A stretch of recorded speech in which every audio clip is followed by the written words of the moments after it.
Graça e paz, amado e amada de Deus. Que alegria estar aqui mais uma vez com os irmãos, compartilhando a santa palavra do Senhor, para que possamos meditar nela, que possamos ser edificados por ela e abençoados por nosso Deus e Pai. Lembrando que a palavra de Deus é uma pessoa, é a segunda pessoa da Santa Trindade ou Triunidade de Deus, que é Jesus Cristo, né? Então, Jesus é o Verbo de Deus, né, que se fez carne e habitou entre nós, cheio de graça e verdade, e vimos a sua glória como a glória do unigênito do Pai, conforme está lá no Evangelho de João, capítulo 1, versículo 14. Né? E como diz ali um pouquinho antes, né, no versículo 11 ou 12, se não me engano, né, que ele veio para os seus, mas os seus não o receberam.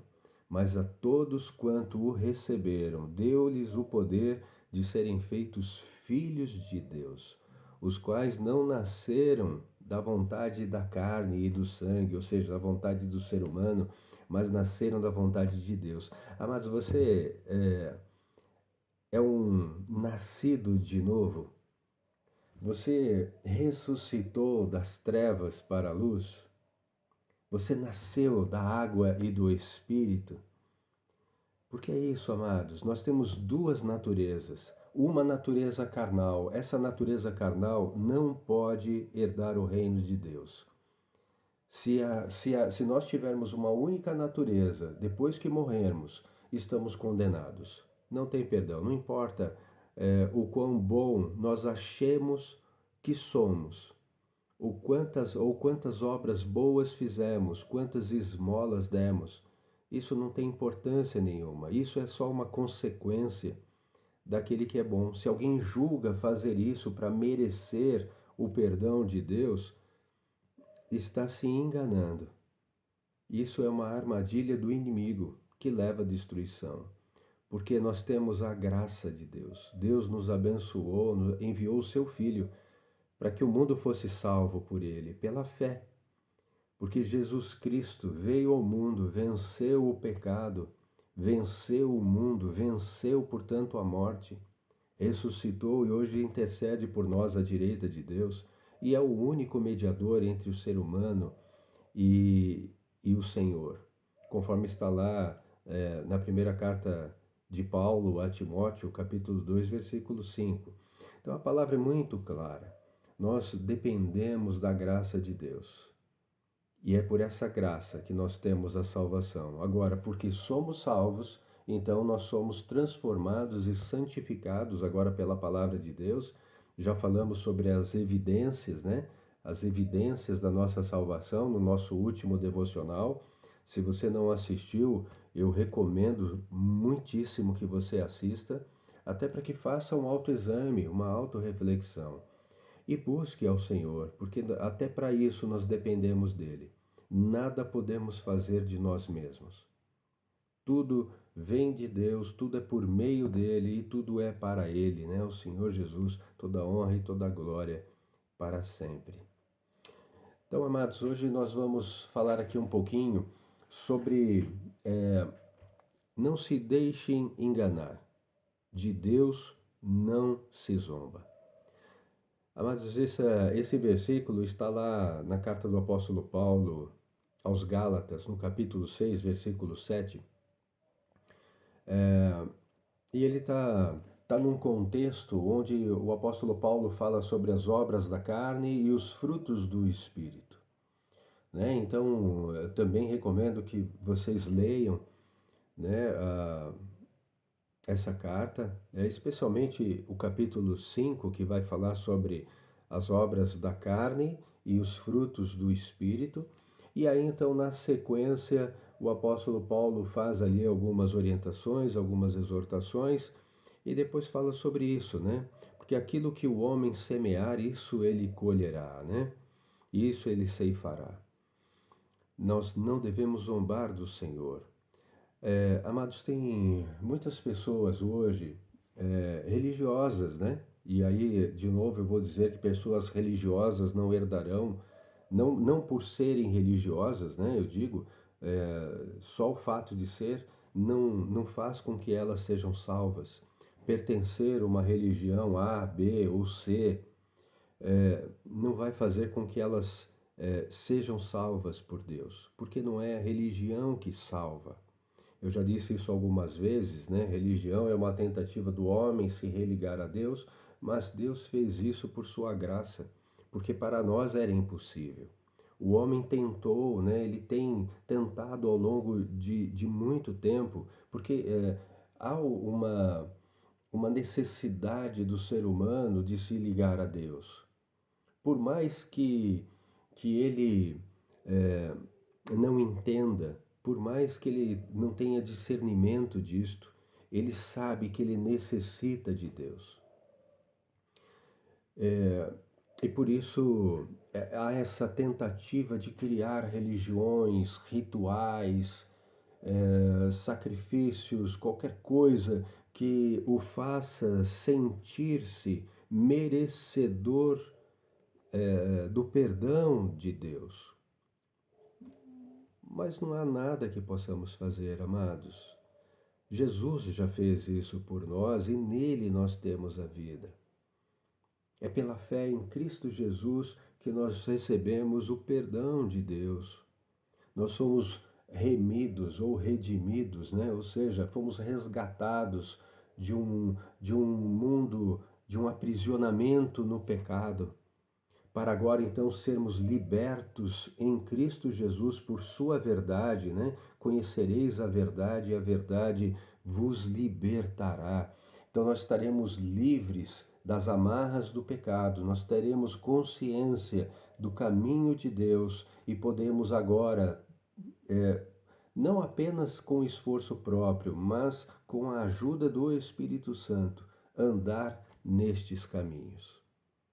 Mas para que a gente consiga fazer isso, amados, a gente não pode brincar de ser cristão. Nós não podemos brincar de ser salvos. E é isso que eu tenho notado muito. As pessoas se contentam em levar a Bíblia e ler pequenos trechos no culto ao domingo ou na missa ao domingo, e ouvindo sempre as mesmas coisas e achando que aquilo está ótimo, né? Mas elas saem de lá e continuam vivendo a sua vida da mesma forma que viviam antes. Não há evidências de salvação, não há frutos do Espírito observáveis. Ao contrário, a gente continua enxergando as obras da carne. Continuamos vendo lá as dissensões, facções, sabe, as discussões, as bebedeiras, as comelanças, né? Então, as pessoas estão vivendo no mundo, andando no pecado, né? Continuam buscando o sexo fora do casamento, continuam em práticas homossexuais, continuam fazendo coisas que não condizem com o reino de Deus naquela pessoa. Se nós temos o reino de Deus em nós, porque Jesus disse lá em Lucas, né, que o reino de Deus não vem em visível aparência, nem nós diremos, olha ele aqui, olha ele lá, porque ele está dentro de nós. Tanto que quando ele ensina nós a orarmos ao Pai, ele diz assim: Senhor, venha a nós o teu reino e seja feita a tua vontade, assim na terra como ela é feita nos céus pelos teus santos anjos. Então, veja que ter Deus ou ser de Deus implica em ter o reino dele em nós. Quem reina na tua vida? Quem é que manda, né? Quem dirige os teus olhos, os teus ouvidos, a tua boca, os teus pés, as tuas mãos? Será que é possível nós dizermos que aquilo que nós falamos, que nós fazemos, a maneira como decidimos, será que nós podemos dizer que tudo isso glorifica o nome de Deus? Será que de fato eu fui transformado, eu renasci, eu abandonei a minha antiga natureza e agora eu tenho uma nova natureza, uma natureza espiritual, uma natureza da minha nova pátria. Por quê? Porque nós não somos deste mundo, nós somos do mundo eterno. Nós pertencemos a uma pátria celestial. Amados, não há alegria maior do que nos sentirmos estrangeiros nesta terra, que jaz no maligno. É uma terra terrível, cheia de problemas, de pecados, cheia do mal. Coisas más acontecem o tempo todo e tudo isso, amados, é fruto do pecado. Deus não criou o mal, mas a ausência de Deus, porque as pessoas abandonaram ao Senhor, é que gerou o mal. Entende? Portanto, o mal é a ausência de Deus, que é amor, que é bondade, que é longanimidade, que é misericórdia.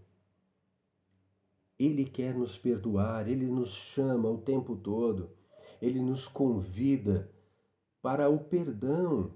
Então é o ofendido buscando a reconciliação com os ofensores. Deus está dizendo: vocês estão caminhando para a perdição. Ouçam a minha voz, venham a mim. Vocês que estão cansados e sobrecarregados, venham até mim, que eu vos aliviarei. Tomem sobre vocês o meu jugo, que é leve.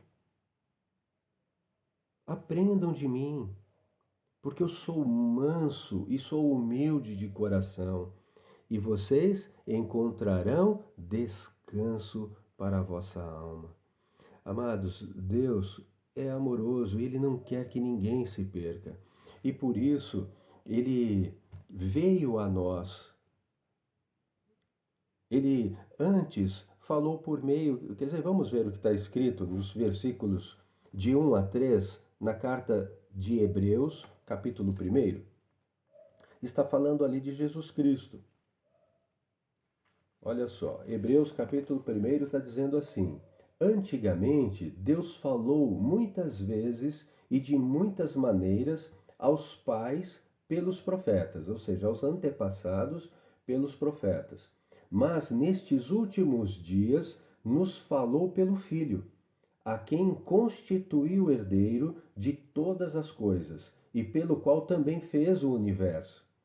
Assim como nós vimos no Evangelho de João, no capítulo 1, que todas as coisas foram feitas por meio de Jesus Cristo. E sem Jesus Cristo, nada do que foi feito se fez. Céus, terra e tudo o que neles existem, né? Verso 3: o Filho, que é o resplendor da glória de Deus e a expressão exata do seu ser, sustentando todas as coisas pela sua palavra poderosa, depois de ter feito a purificação dos pecados, assentou-se à direita da majestade nas alturas. Glória a Deus. Então veja que, falando sobre Jesus Cristo, né? Ele é o resplendor da glória de Deus e ele que sustenta todas as coisas pelo poder da sua palavra. Amados, a Bíblia é a palavra de Deus, é o poder, o Evangelho é o poder de Deus para a salvação de todo aquele que crê, conforme a carta de Paulo aos Romanos, capítulo 1, versículo 16. Amados, olha quando Jesus orou no Evangelho de João, capítulo 17, olha quando Jesus orou ao Pai pelos apóstolos e orou também por nós. Por quê? Porque ele estava orando por aqueles que haveriam de ser salvos a partir da palavra dos apóstolos. João, capítulo 17, vamos ler a partir do versículo 18. Jesus disse assim, depois vocês leiam inteiro, tá? Essa é a oração sacerdotal de Jesus Cristo, né? Por nós, intercedendo por nós e pelos apóstolos naquele momento. Verso 18. Assim como tu me enviaste ao mundo, Jesus falando com o Pai, assim como tu me enviaste ao mundo, também eu os enviei ao mundo. e a favor deles eu me santifico, para que eles também sejam santificados na verdade. Então veja, Deus enviou Jesus ao mundo. Jesus pregou o arrependimento, o evangelho da salvação. E agora ele estava orando ao Pai, dizendo: da mesma forma, Pai, que o Senhor me enviou, eu também estou enviando eles. Amados, veja, nós fomos enviados. Nós somos salvos e enviados ao mundo.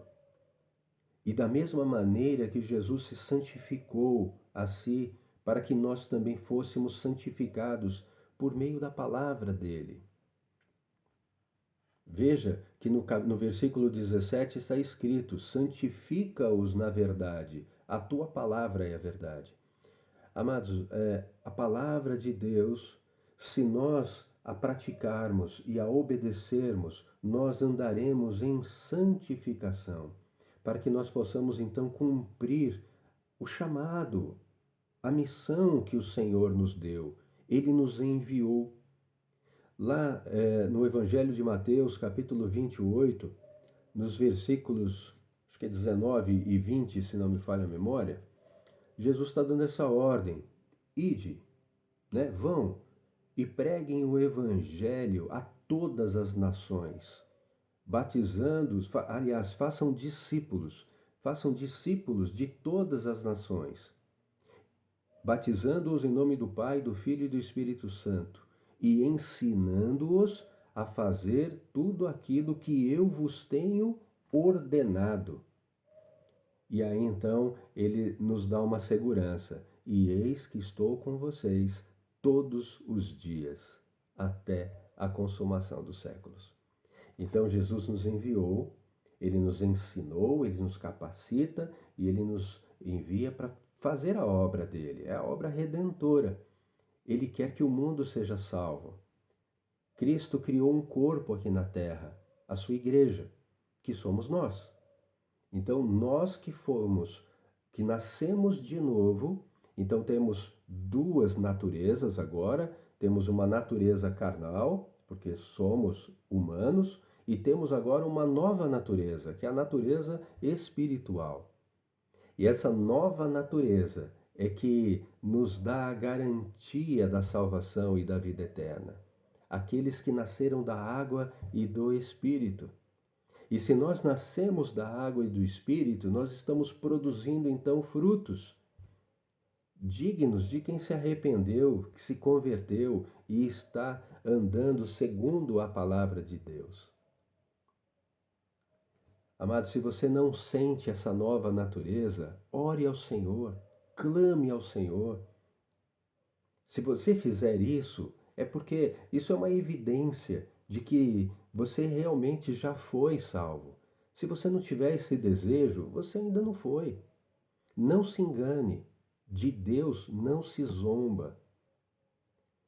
Então, amados, não engane e não permita que os outros te enganem também. A palavra de Deus nos liberta das mentiras. Conhecereis a verdade vos libertará. Deus já fez tudo por nós. Deus já deu a sua palavra, Deus já pagou pelos nossos pecados. Deus já fez tudo, já enviou o seu Santo Espírito para habitar em nós.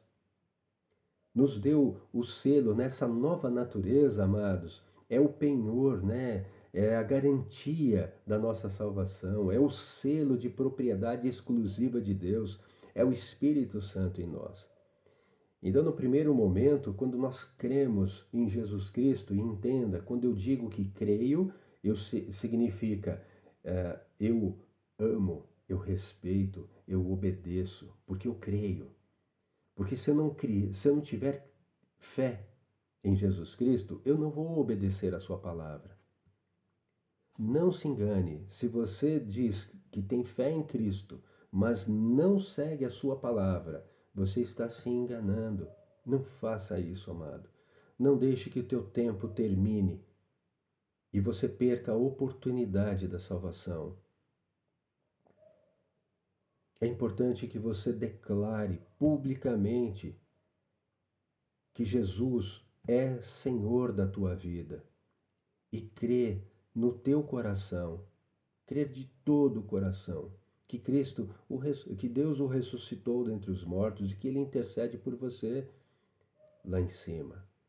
Quando o acusador, né, diabo significa isso, né, acusador, quando ele estiver lá te acusando, como fez, né, com Jó, né, o diabo chegou a Deus, né, Satanás chegou para Deus e disse para ele, né, falou assim, Jó só te respeita, só teme o Senhor porque o Senhor criou uma cerca em volta dele, não permite que o mal se aproxime, faz prosperar tudo que ele faz, mas se eu tirar tudo isso, ele vai te negar. Ele vai blasfemar contra o Senhor. Então veja que o diabo, né? O diabo ele é um acusador, né? Ele estava acusando Jó de ser interesseiro, que estava amando a Deus e sendo temente a Deus por interesse. E Deus então provou para ele que isso não era verdade. Amados, assim o diabo funciona. E quando ele estiver na presença de Deus nos acusando, Jesus vai dizer: Pai, não dê ouvidos a essa acusação, porque eu já paguei pelos pecados dele. Ele me ama, ele me aceitou como Senhor, e a vida dele mostra frutos dignos de quem de verdade se arrependeu.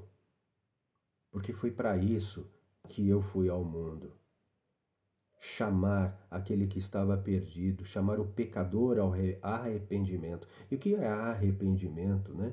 O arrependimento não é simplesmente uma tristeza porque o nosso pecado foi descoberto. Isso é uma tristeza segundo o mundo. Mas uma tristeza segundo a Deus é o fato de eu estar triste por simplesmente ter pecado e ter decepcionado meu Pai. Né? É a tristeza por ter errado. Uma coisa é ser triste porque descobriram o meu erro. A outra é eu ser triste porque errei.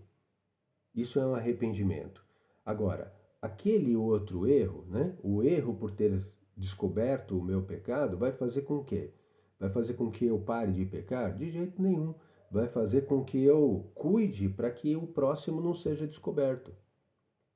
Mas quando eu estou triste por causa do pecado, aí então a tendência é que eu me esforce para abandoná-lo.